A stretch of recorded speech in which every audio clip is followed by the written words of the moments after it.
demandé. J'ai vu que beaucoup de fans parlaient des Sonic Rush, et je comprends, c'est des très bons jeux qui ont ajouté le boost à la licence tout de même. Et à part eux et les Sonic Advance, on ne parle pas assez des jeux Sonic sur console portable. Donc aujourd'hui, on va parler d'une partie un peu oubliée de la licence Sonic. Tous les jeux sur console portable. On va voir comment chaque titre a tenté de se démarquer, ce qu'ils ont d'intéressant en termes de gameplay et d'histoire, et pourquoi certains, malgré les limitations techniques, sont vraiment sympas, même des années après leur sortie. Donc aujourd'hui, je vous présente tous les jeux Sonic sur console portable.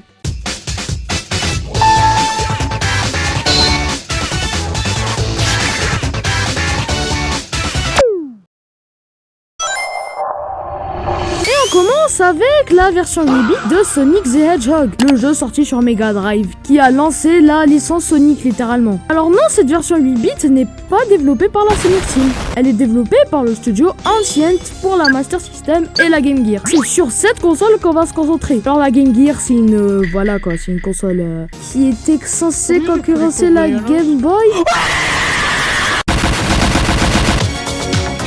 Alors, blague à part, ça, tu peux pas le mettre dans une poche. C'est pas une console portable. Mais bon, revenons sur le jeu. C'est bien plus qu'une simple adaptation. C'est une aventure totalement différente de l'original sur Mega Drive. Bien qu'elle reprenne le même scénario, elle privilège l'exploration plutôt que la vitesse. Même si que dans Sonic 1, il y a pas trop de vitesse. Voilà quoi. Dans ce jeu, on découvre des environnements uniques comme Red Zone ou Jungle Zone. Quand on sait que les nouveaux jeux Sonic recyclent encore Green Hill, ça rend triste. Le système de jeu change également, car les émeraudes du chaos ne se gagnent plus dans des niveaux spéciaux, mais sont dissimulés directement dans les niveaux principaux. La bande son, elle, signée Yuzo Koshiro, propose des compositions originales marquantes qui exploitent parfaitement la puce sonore 8 bits.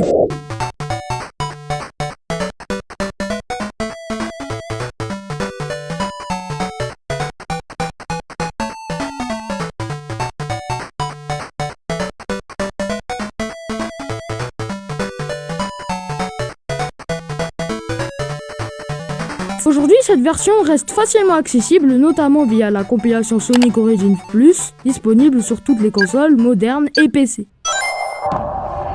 La suite logique de Sonic 1, c'est Sonic 2. Et il a aussi une version 8 bits. Elle est sortie avant le jeu Mega Drive, mais toujours la même année, en 1992, sur Master System et Game Gear. Mais contrairement à ce que beaucoup pensent, ce n'est pas juste une réplique du Sonic 2 Mega Drive. Comme je l'ai dit plus tôt, il est sorti avant la version Mega Drive. Et c'est un jeu complètement distinct, développé par cette fois-ci Aspect, avec des niveaux ennemis et mécaniques propres au jeu. Le scénario, c'est Sonic qui va sauver Tails, qui a été enlevé par le Docteur Robotnik.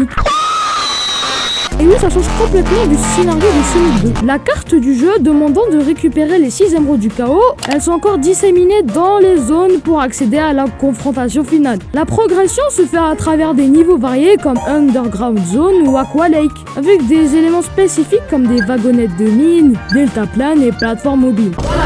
Regardez le gameplay du deltaplane. Est-ce que ça a l'air bien ?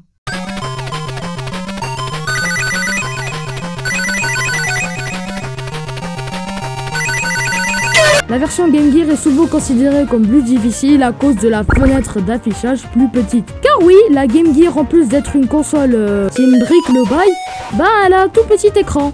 Voilà. Et tout ça, ça réduit la visibilité des obstacles et ennemis. Et il y a aussi des musiques et même certains combats de boss qui diffèrent entre Master System et Game Gear, ce qui montre une attention aux détails malgré les limites techniques. Ce jeu fut bien reçu à l'époque, considéré comme une amélioration notable par rapport à son prédécesseur. Et voilà quoi. Je vous remets un gameplay du deltaplane pour être sûr, voilà. Je sais pas trop quoi dire. Jusque-là, on avait vu juste des adaptations des jeux Mega Drive vers une version moins bonne. Et là, en 1994, avec Sonic Triple Trouble, c'est un jeu inédit pour la Game Gear. Donc Sonic Triple Trouble sur Game Gear pousse plus loin le design des jeux 8 bits avec des environnements plus travaillés et des pièges un peu plus créatifs. Il introduit Fang the Sniper, qui est un rival dans le jeu. Voilà, il va un peu nous faire chier pendant toute l'aventure surtout. Et dans le jeu, on peut jouer avec Tails, qui a un style de jeu différent de Sonic. Je pense que c'est logique. Les niveaux sont plus complexes et moins linéaires, et l'histoire s'inspire de Sonic 3 et Knuckles, avec Knuckles qui se fait duper comme un con. Voilà quoi. Les secret zones et objets cachés sont plus nombreux dans ce jeu, ce qui encourage l'exploration au lieu de simplement foncer à droite comme dans beaucoup de jeux de l'époque. La musique est adaptée à la capacité sonore de la Game Gear, mais offre des thèmes mémorables qui accompagnent bien l'action rapide.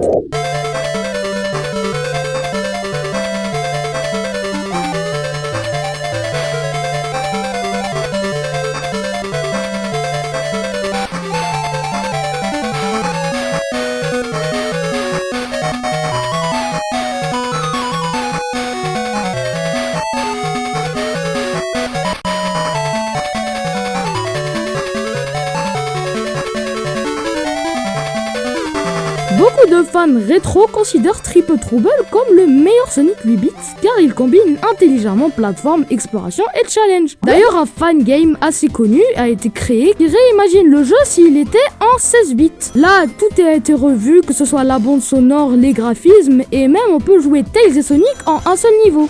Un peu comme Sonic Heroes, où on peut switcher avec les deux personnages. Je vous conseille d'aller le tester, c'est vraiment très cool. Et là, on est sur Sonic Pocket Adventure, qui est un titre souvent décrit comme l'un des meilleurs Sonic portables jamais créés. Le jeu a été développé par SNK sous la supervision de Yuji Naka et de la Sonic Team. Il réutilise l'essence de Sonic the Hedgehog 2 et d'autres jeux Mega Drive, tout en offrant des niveaux uniques adaptés au hardware du Neo Geo Pocket Color. Bon, c'est quoi ça, Neo Geo Pocket Color encore? Ben, c'est la Neo Geo, ce gros truc là. Petit pour rentrer dans ta poche. Et là, ça rentre vraiment dans une poche pour le coup. Et ce jeu, contrairement à beaucoup d'autres portables, il n'a aucune concession sur la vitesse et conserve une animation fluide même lors des segments rapides. Les critiques ont salué sa fidélité à l'esprit Mega Drive, Etienne lui a attribué un 10 sur 10. La bande sonore, elle, contient tous les classiques de la saga, que ce soit les musiques de Sonic 1, 2 ou 3, ou même de Sonic Jam.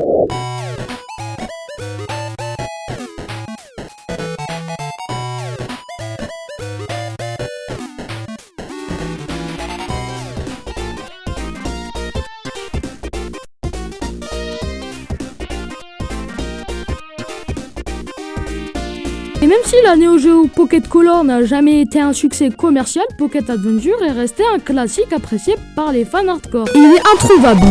J'ai réussi à y jouer, mais pas en cartouche, hein. Il est introuvable.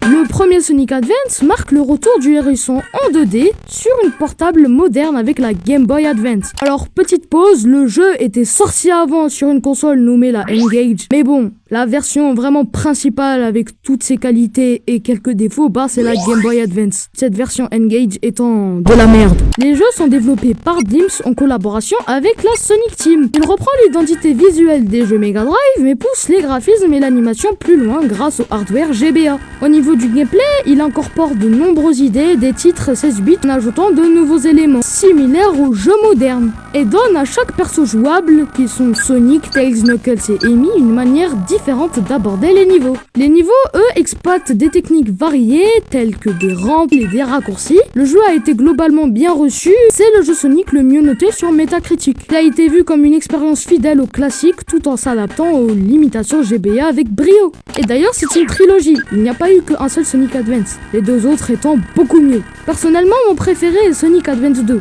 Et je vous conseille cette vidéo qui parle de la trilogie et qui est excellente. Puis on a eu Sonic Rush qui marque une nouvelle étape pour Sonic en portable sur Nintendo DS. Développé par Sonic Team et Dimps, l'histoire met en scène Sonic et Blaze, une héroïne venue d'une autre dimension, qui luttent respectivement contre Eggman et Eggman. Ce qui donne une narration plus ambitieuse que beaucoup de jeux portables précédents. Le titre a été bien accueilli pour son gameplay dynamique, que ce soit par la critique et surtout par les fans, avec sa bande-son énergétique et ses graphismes expressifs. Bien qu'il ait parfois été critiqué pour être si rapide que l'action devient difficile à suivre. Le platformer combine des éléments 2D classiques avec des portions en 3D, notamment lors des combats de boss. Importante innovation pour la série, il introduit aussi un système de boost, permettant à Sonic et à Blaze the Cat d'atteindre des vitesses hallucinantes, combinant figure aérienne, élimination d'ennemis en boostant. D'ailleurs, ce qui est chiant avec les Sonic Rush, c'est que voilà quoi, ils sont sortis sur DS et l'écran est divisé en deux. Donc c'est vraiment chiant de tout le temps switcher entre l'écran du haut et l'écran du bas.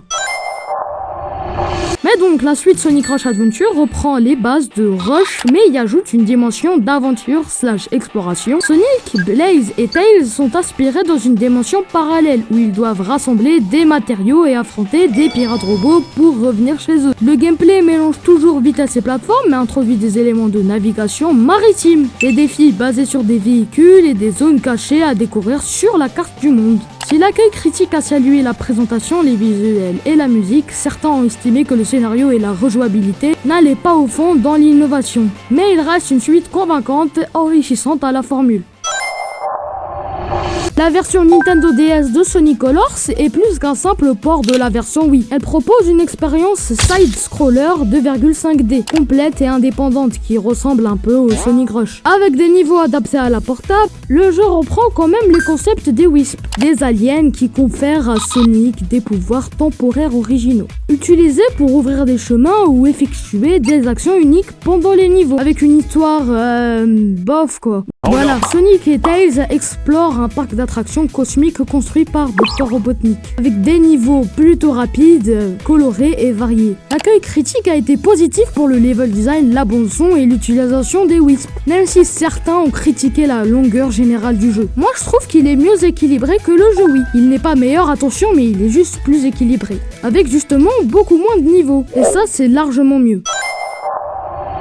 Sonic Rivals, développé par Backbone Entertainment pour la PSP, prend une approche différente du Sonic classique en plaçant l'accent sur des courses compétitives en 2D plutôt qu'un simple platformer linéaire. Chaque niveau oppose Sonic et d'autres personnages comme Shadow, Rouge, etc. dans une course pour atteindre l'objectif avant l'adversaire, intégrant des mécaniques de combat pour gêner l'autre joueur. L'idée était de mélanger compétition et plateforme à la manière des jeux classiques, tout en exploitant la puissance supérieure de la PSP pour des graphismes plus détaillés, et le résultat c'est un titre qui divise.